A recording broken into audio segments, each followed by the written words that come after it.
প্রধানমন্ত্রী তারেক রহমান আগামী ১৬ মে চাঁদপুর এবং ২৫ মে ফেনী যাবেন বলে জানিয়েছেন পানি সম্পদ মন্ত্রী মোহাম্মদ শহীদউদ্দীন চৌধুরী অ্যানি। প্রধানমন্ত্রীর সঙ্গে বৈঠক শেষে একথা জানান তিনি। অ্যানি বলেন, অন্যান্য কর্মসূচির সঙ্গে খাল খনন কর্মসূচি উদ্বোধন করবেন প্রধানমন্ত্রী। এ সময় ২০,০০০ কিলোমিটার খাল খননের লক্ষ্যমাত্রা অর্জনে কাজ চলছে বলে জানান মন্ত্রী। চাঁদপুরে মাননীয় প্রধানমন্ত্রী যাচ্ছেন, অনেকগুলো কর্মসূচির মধ্যে খাল খনন কর্মসূচিও থাকছে এবং সেখানে তিনি খাল খনন কর্মসূচির উদ্বোধন করবেন। সারা বাংলাদেশে ইতিমধ্যে যেভাবে তিনি যাচ্ছেন, খাল খনন কর্মসূচিকে প্রায়োরিটি দিচ্ছেন।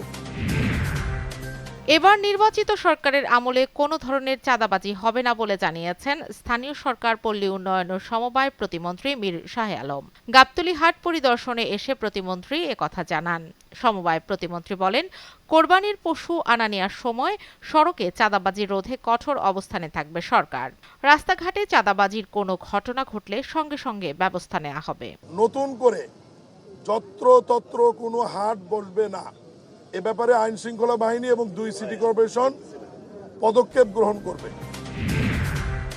ঈদুল আজহা উপলক্ষে পশুর হাটকে কেন্দ্র করে জাল নোট কারবারিরা যাতে সক্রিয় না হতে পারে সেজন্য গোয়েন্দা নজরদারি চলছে বলে জানিয়েছেন ডিএমপি কমিশনার মোহাম্মদ সরোয়ার। রাজধানীর গাবতলী পশুর হাট পরিদর্শনে গিয়ে একথা বলেন তিনি। ১ মার্চ থেকে চাঁদাবাজের বিরুদ্ধে ডিএমপির বিশেষ অভিযান শুরু হয়েছে। লিস্টের চাঁদাবাজ, লিস্টের বাইরেও চাঁদাবাজ, গত ৪-৫ দিনে অসংখ্য চাঁদাবাজ ধরা হয়েছে, ধরার প্রক্রিয়া চলছে। অতএব ঈদকে কেন্দ্র করে যে চাঁদাবাজরা আছে তাদেরকেও আমরা যে কোনোভাবে হোক আইনের আওতায়, অ্যারেস্টের আওতায় আইনা আমরা ব্যবস্থা নেব।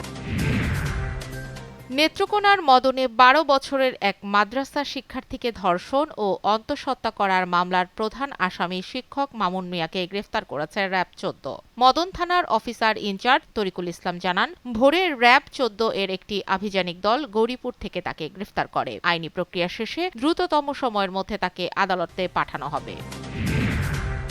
যুক্তরাষ্ট্রের ফ্লোরিডায় নৃশংস হত্যাকাণ্ডের শিকার বাংলাদেশের শিক্ষার্থী নাহিদা সুলতানা বৃষ্টির মরদেহ আগামী শনিবার ঢাকা পৌঁছাবে। ওয়াশিংটন ডিসির বাংলাদেশ দূতাবাস এই তথ্য জানায়। একই সঙ্গে ইউনিভার্সিটি অব সাউথ ফ্লোরিডা কর্তৃপক্ষ নিহত ২ বাংলাদেশি পিএইচডি শিক্ষার্থী জামিল আহমেদ লিমন ও নাহিদা সুলতানা বৃষ্টিকে মরণোত্তর ডক্টরেট ডিগ্রি দেওয়ার সিদ্ধান্ত নিয়েছে।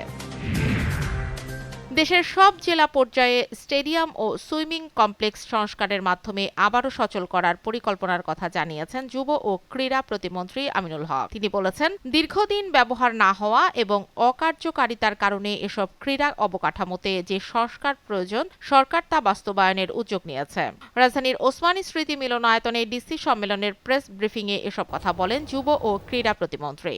বিগত সময় অনেক সময় দেখেছি যে পারমিশন দেওয়া হয়েছে মেলা করার জন্য, বাট আমি দায়িত্ব নেওয়ার পরে এখন পর্যন্ত কোনো মেলা উদযাপন করার জন্য কোনো দায়িত্ব বা কোনো পারমিশন দেওয়া হয়নি এবং ভবিষ্যতেও স্টেডিয়ামকে ব্যবহার করে কেউ মেলার জন্য ব্যবহার করবে সেই সুযোগটি আমরা দিব।